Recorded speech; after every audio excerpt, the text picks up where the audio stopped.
मूले ब्रह्म त्वचा विष्णु शाखायां परमेश्वरः पत्रे पत्रे तु देवास्य वृक्षराज नमोस्तुते।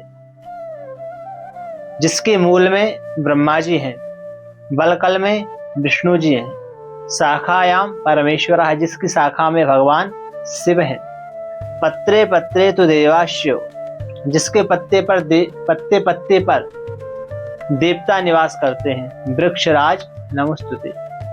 ऐसे वृक्षराज को हम वंदन करते हैं, प्रणाम करते हैं।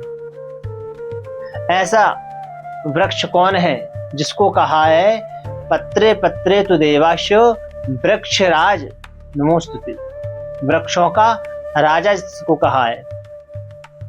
और ऐसा कौन सा वृक्ष है जिसमें ब्रह्मा विष्णु महेश और अन्य देवता भी जिसमें निवास करते हैं, तो उस वृक्ष की क्या महिमा है? ऐसा वृक्ष कौन है? ऐसा वृक्ष है पीपल, जिसको संस्कृत में कहते हैं अश्वत्थ। बहुत ही प्रसिद्ध और पौराणिक कथा है जो हमको पीपल की महिमा को दर्शाता है, बताता है। एक बार समुद्र मंथन में, जब समुद्र मंथन हो रहा था, उस समय की घटना है। लक्ष्मी जी का प्रादुर्भाव होने से पहले दरिद्रता का प्रादुर्भाव हुआ। लक्ष्मी जी को भगवान विष्णु वर्ण करना चाह रहे थे, या यूं कहें लक्ष्मी जी ही स्वयं भगवान विष्णु को वर्ण करना चाह रही थी। लक्ष्मी जी ने और भगवान विष्णु ने एक दूसरे को वर्ण करना चाहा, विवाह करना चाहा। लक्ष्मी जी ने भगवान विष्णु से कहा, हे देवेश, हे करुणा सिंधु, हे दीनबंधु प्रभु, ये तो न्याय नहीं है और ये तो शास्त्र के विरुद्ध है कि बड़ी बहन का विवाह ना हो और छोटी बहन का विवाह हो जाए। तो भगवान विष्णु ने कहा कि बताइए क्या अमर्यादित है, क्या शास्त्र के अनुकूल नहीं है? तो देवी लक्ष्मी ने कहा कि हे देवेश, मेरी बड़ी बहन है दरिद्रा और मैं हूं लक्ष्मी छोटी बहन, तो आप मुझसे वर्ण करना चाहते हैं तो मैं भी आपसे वर्ण करना चाहती हूँ, पर हमारी बड़ी बहन का तो अभी विवाह हुआ नहीं, तो ये तो शास्त्र के विरुद्ध है। तो भगवान विष्णु ने कहा कि ठीक है देवी, हम पहले दरिद्रता का विवाह करेंगे, तत्पश्चात हम आपसे विवाह करेंगे। भगवान विष्णु ने उद्दालक ऋषि से कहा कि ऋषिवर, आप दरिद्रता से विवाह कर लीजिए। उद्दालक ऋषि ने भगवान विष्णु के लिए स्वीकृति कर दी और उद्दालक ऋषि से दरिद्रता का विवाह संपन्न हो गया। अब दरिद्रता भगवान विष्णु का आशीर्वाद लेकर अपने पति उद्दालक के साथ वन की ओर प्रस्थान कर गए। जाते जाते उद्दालक ऋषि एक आश्रम पहुंचे अपनी पत्नी दरिद्रता को लेकर, और जब दरिद्रता ने देखा कि यहाँ पर स्वाहाकार यज्ञ की ध्वनि हो रही है, यज्ञ हो रहा है, वेद की ध्वनि हो रही है, पुराणों का वाचन हो रहा है, आचार विचार से सब लोग संपन्न हैं, तो कहा कि हे देवेश, मैं इस स्थान पर अधिक समय निवास नहीं कर सकूंगी, आप मेरे लिए कुछ और स्थान ढूंढें। तो ऋषि ने कहा कि ये तो सबसे पवित्र और रमणीय स्थान है। अनेकों ऋषि अपने शिष्यों के साथ यहाँ पर नित्य वेद का पाठ करते हैं, हवन करते हैं, यज्ञ करते हैं, पूजा पाठ तपस्या दिनचर्या करते हैं, भगवान नाम जप करते हैं, पुराणों का स्वाध्ययन करते हैं, दिनचर्या करते हैं, संध्या वंदन करते हैं। तो ये तो सबसे उत्तम स्थान है, यहाँ पर आपको क्या कठिनाई है? तो उन्होंने कहा, देवेश, मैं इस स्थान पर अधिक समय नहीं रह सकूंगी। मेरे लिए स्थान कोई जहाँ पर आचार विचार ना हो, जहाँ पर झाड़ू पोंछा साफ सफाई इत्यादि ना होता हो, वहां पर मेरा निवास है। यहाँ तो ऋषि सब सर्वगुण संपन्न ही बैठे हैं महाराज, वेद में पारंगत हैं, जिन्होंने भगवान को आत्म साक्षात कर लिया, भगवान को देख लिया। यहाँ पर मैं नहीं रह सकूं।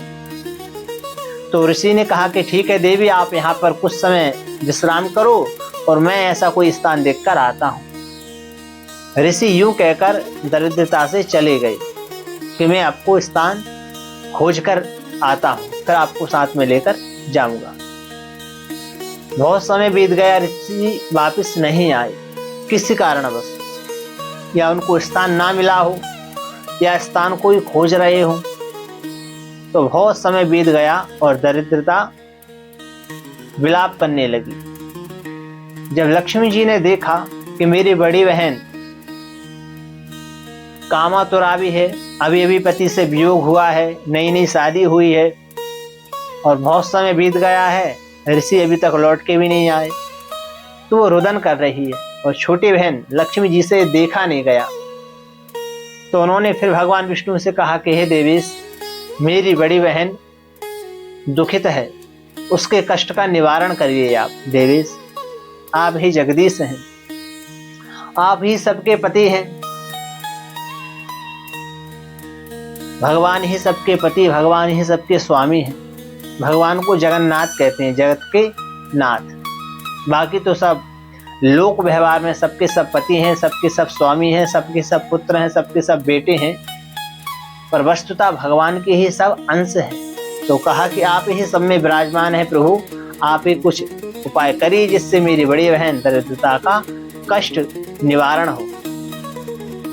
भगवान विष्णु ने कहा ठीक है देवी, आप ऐसा करिए, मेरा निवास इस अश्वत्थ में भी माना जाता है, पीपल में भी मैं निवास करता हूँ, मेरा ही स्वरूप है।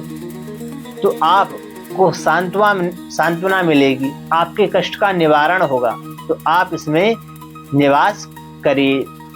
तो भगवान विष्णु के कहने से दरिद्रता देवी पीपल में भी निवास करने लगी और एक ऋषि के श्राप से भी दरिद्रता देवी रविवार के दिन, संडे को अश्वत्थ में निवास करती हैं।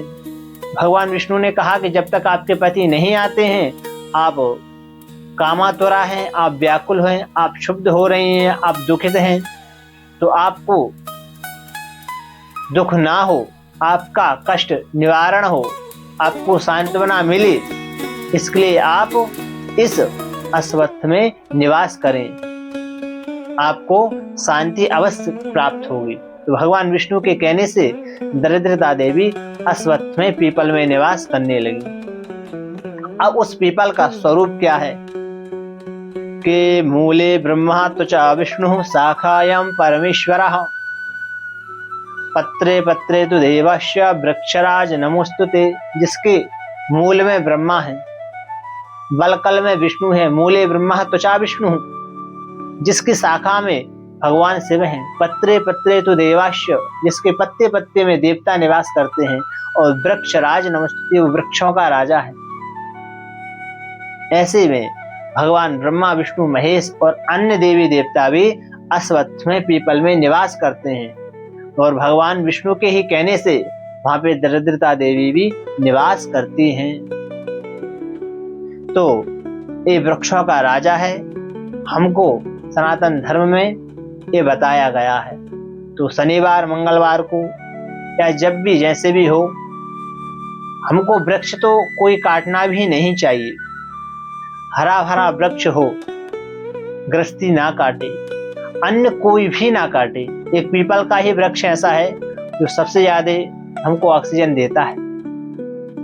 तो हमारे सनातन धर्म में बरगद को, पीपल को, तुलसी जी को वृक्ष नहीं, वृक्ष से ऊपर उठकर देवी को वृंदा, तुलसी माता को वृंदा माना गया है। और जितने भी वृक्ष हैं ये किसी न किसी देवता के निवास स्थान है। देखिए पीपल में कितनी देवी देवता निवास करते हैं। तो हमको सबको पर्यावरण की रक्षा के हेतु, अपनी रक्षा के हेतु और सनातन धर्म की रक्षा के हेतु इनको काटना नहीं चाहिए। जय श्री राम।